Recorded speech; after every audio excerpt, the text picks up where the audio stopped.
So, bukod nga sa Banana Q na tinitinda ko, meron din ako ditong O2O Color Changing Lipstick, mga friendship. At hindi lang to basta lipstick, mga friendship. So, pwede itong maging lip tint, lip mask, lip balm, or lip sunscreen. Kayo na yung bahalang mamili. Diba napakaganda? So, yung shade nung sa akin is 02, mga friendship. So, ito yung Moonlight. Dalawa yung shade nito. Yung isa is yung Sunlight. At tingnan nyo naman.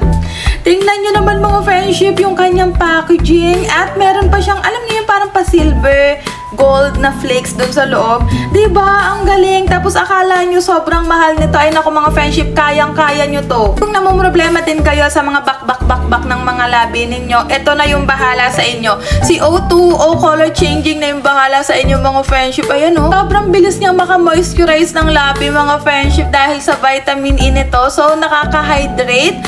Ayan, di ba nakakatulong yan para magtanggal yung mga bakbak, yung mga lines sa labi ninyo?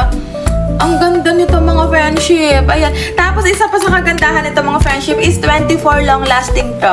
Kaya naman, nako, kahit na magmantika yung mga kinakain ninyo, the best to. Ayan o. Ang ganda nito, mga friendship. Nako, kaya kung naghahanap din kayo ng pangregalo or kaya naman para sa sarili ninyo, gagamitin nyo sa padating na Pasko, ito na yon. Go for the go. Dapat meron din kayo nito.